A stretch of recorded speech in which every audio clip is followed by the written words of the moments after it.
তো আউযুবিল্লাহি মিনাশ শাইতানির রাজিম বিসমিল্লাহির রহমানির রহিম মহান আল্লাহ তাআলার নামে শুরু করছি এবং 5 মিনিট অ্যাকাউন্টিং ক্লাসের পক্ষ থেকে সবাইকে আন্তরিক শুভেচ্ছা এবং অভিনন্দন। তো প্রথমে বলে রাখি যে আমাদের চ্যানেলে যারা নতুন তারা চ্যানেলটি সবাই সাবস্ক্রাইব করে রাখুন।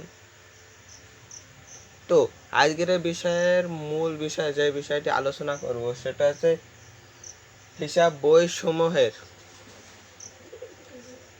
ডেবিট ক্রেডিট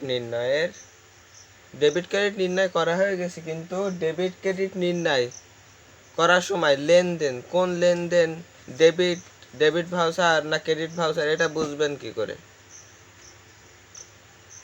তো আজকের সেই বিষয়টি বুঝাবো যে এই লেনদেনটা পড়লে যেন আপনি বুঝতে পারেন যে এটা ডেবিট ভাউচারের লেনদেন আর একটা যেন বুঝতে পারেন যে ক্রেডিট ভাউচারের লেনদেন। তা সেই বিষয়টি নিয়েই আলোচনা করব। তা এইদিকে কথা এবং মনোযোগ এবং নোট করে রাখবেন দরকার হয়। তো আজকের পর্বটা হচ্ছে 6।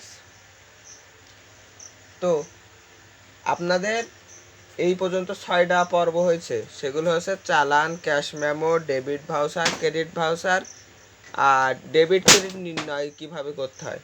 তো আজকের এই বিষয়টি মনে হয়েছে আমি এখানে লিখে রাখিছি কিছু কোন লেনদেন ডেবিট ভাউচার এবং ক্রেডিট ভাউচার কোনটি বুঝবেন কি করে।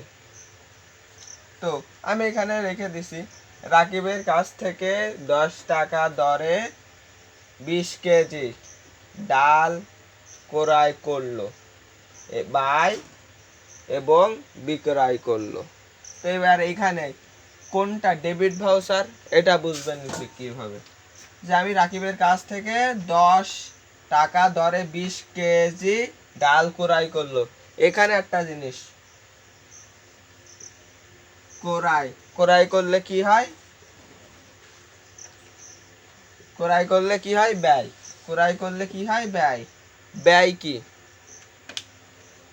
ব্যয় না ডেবিট? সম্পদ আর ব্যয় হচ্ছে সম্পদ আর ব্যয় সবসময় ডেবিট। তাহলে ক্রয় করলে ব্যয় আছে, তাহলে ব্যয় করলে ডেবিট, তখন এটা ডেবিট ভাউচার হবে। আমি এখানে লিখে দিচ্ছি ক্রয় হলে ডেবিট ভাউচার এবং বিক্রয় করলে কি হবে, বিক্রয়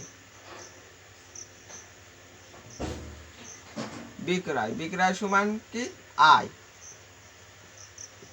সমান আয় হলে কি হবে, ক্রেডিট ভাউচার। তো এইটাই হচ্ছে, শুধু একটুকুনি বুঝতে হবে যে কোনো লেনদেনের আপনার লাস্টে যদি ডাল ক্রয় করলো বা এই রাকিবের এত কাছ থেকে এত কেজির পণ্যের এত কিছু ডাল ক্রয় করলে কি হবে, ব্যয় হলে কি হবে, ডেবিট ভাউচার। আর বিক্রি করেছে তাহলে আয়, তাহলে কি হবে, ক্রেডিট ভাউচার। একটুকুনি শুধু, আর কোনো কিছু বোঝার দরকার নেই। আর ডেবিট ভাউচার ক্রেডিট ভাউচার কিভাবে করতে হয়, কিভাবে সংশোধন করতে হয়, কিভাবে অঙ্কের সমাধান করতে হয়, সেগুলো মূল ডিটেলসে দিয়ে দিয়েছি। সেটা হচ্ছে পর্ব 4 এবং 5।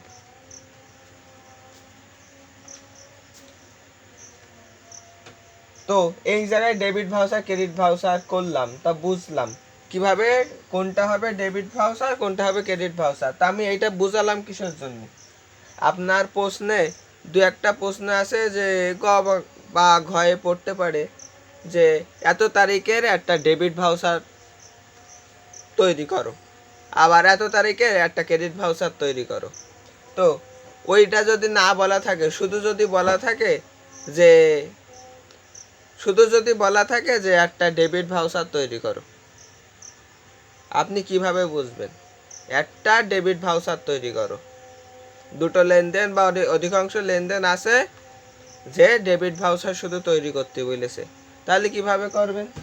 তো এখানে প্রশ্ন আমি দিয়েছি একটি ডেবিট ভাউচার তৈরি করো। তো আপনি কিভাবে করবেন, এই জায়গায় বুঝে নেবেন যে কোনটা ডেবিট আর কোনটা ক্রেডিট ভাউচার। তাহলে আমি এই জন্যই তো বুঝালাম যে ক্রয় করলে কি হয়, ব্যয়, ডেবিট ভাউচার, বিক্রয় করলে আয়, ক্রেডিট ভাউচার। ওই লেনদেনটা আপনি দেখবেন যে ওটা ডেবিট ভাউচার না ক্রেডিট ভাউচার।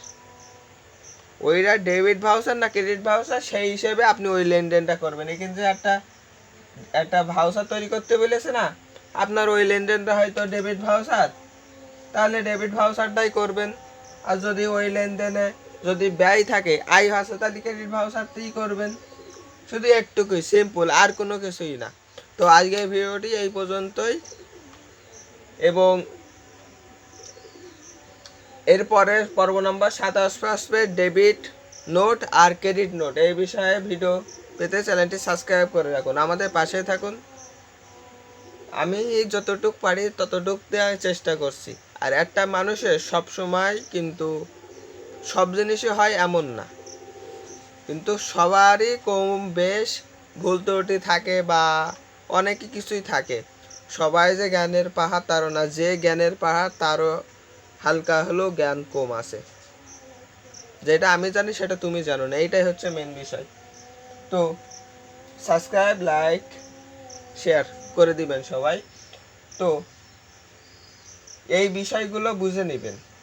এই বিষয়টা যারা ভালোভাবে বুঝবেন তাহলে অঙ্ক করতে অনেক সুবিধা হবে। তো আজকের ভিডিওটি এই পর্যন্তই।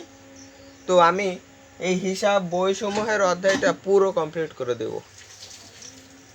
পর্ব 6 হয়েছে, হয়তো বা পর্ব যতটা হতে পারে 10ও হতে পারে, পর্ব 11 নম্বর পর্যন্ত হতে পারে। আজকের ভিডিওটি এই পর্যন্তই।